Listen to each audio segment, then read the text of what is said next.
Hi everybody, and welcome back to Kevin's Upfront Opinion today.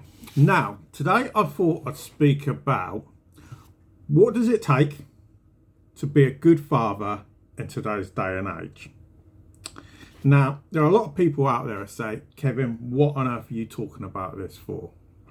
Okay, now I'm not going to mention any names, but I can name two that certainly would say it. Probably more than that, to be honest. But I thought I'd speak about it because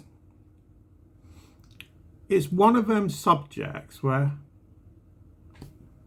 when you break it down is what is a good father at the end of the day and what is a bad father. Now, when I look at my own childhood, okay, when I was growing up, never really saw my father until I was 19. It was in my life until I was about 5 or 6, and then I never saw him until I was 19.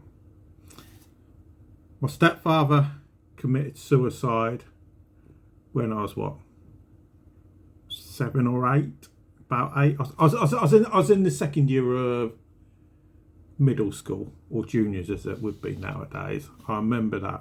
Still remember the day clear as a bell. Okay, so in my life, I've never really had a father. So I never had something to judge by what you would actually call a father. And it wasn't really until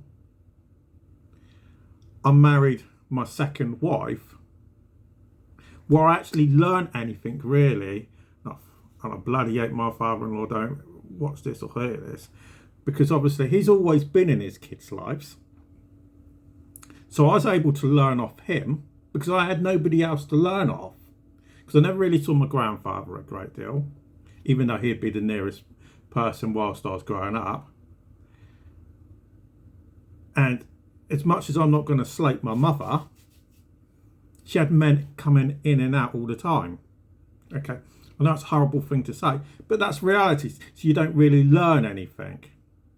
So when I became a father for the first time, not only did I mess it up because of something I said, didn't fight hard enough, and there's no way I can argue about it, to be able to see her. And that's why I thought, right, let's talk about what it actually takes to be a good father. Now, there are those that would say to be a good father, you've got to show up consistently. You know, make sure you're always there for your kids. Being able to provide for them, whether that's financially or emotionally. Okay. Now, obviously, when it comes to financially, money doesn't really mean anything. If I look at my own younger children, it's like my youngest my eldest son's always asking, can go fishing? Can we get a new fishing rod? Can I have an Xbox? I don't even know what PlayStation, whatever PlayStation they're up to now. Okay, he's always asking for something because they don't grasp the concept of money. It's like he spoke about holidays recently, and he complained that I'm always doing things, looking at ways that we can pay for our holidays at the end of the day. So he doesn't grasp they don't grasp the concept of money. So money's not important. It is important, but it's not fundamentally important. Then you've got to look at the emotional side, because there's only so much the mother can do at the end of the day. And I'm not going to slate single mothers, because I got brought up by a single mother at the end of the day. And there are a lot of good single mothers out there. There's some bad ones, but there are a lot of good ones at the end of the day, and they will always do the best that they can. But it's like I saw some statistics recently, and it said that if you have a mother and father in the house, the father would deal with the discipline, the mother would deal with the emotional, as in the loving and the caring and all that kind of stuff, because most men aren't very good at it. I know I'm not. I'm the first person to openly admit I never even cried at my grandfather's funeral. A lot of people say, one day you'll break down. Now, my grandfather, he died, 11 years ago? And I openly admit, when I got the phone call to tell me that he died, I cried for a couple of minutes. Never admitted that to anybody. And then when it came to his funeral, never cried. And I've never cried since about it. Or not that I'd admit to anybody, at least. So men aren't very good at the emotional side. But when it comes to the discipline, they're able to do that. Now, the other thing that men, to be a good father, you've got to be able to listen, which boils, in my book, it boils down to communication. Are you able to communicate with your kids? Are you able to take into account the problems that they may have, whether they're at school or not, or whether they're older, and be able to listen to the issues that they have? Now, me personally, I'm not very good at listening. There are people that would say I'm very bad at listening. I can think of one person certainly would say I'm very bad at listening. And the other thing that you need to be able to do is being able to lead by example, whether that's something basic like being able to hold down a steady job, show your children the rights and wrongs in life, the way that they should lead. Because the reality is, and whether people like statistics, I love statistics. And there was a stat that came out a couple of years ago that basically said, if the father in the household works, odds are the children will go on to work. If they see that the father doesn't work, odds are the kids will never work and they'll just go into the benefit system, because that's what they see at the end of the day. So it's another way of being able to lead. And if you take a look, and I don't really like talking about politics on these types of videos, but when you've got the government trying to push people to work and basically saying you should be able to bring in more money from working than you do from benefits. Now, that's not reality, and I know that personally myself, but that's what they say.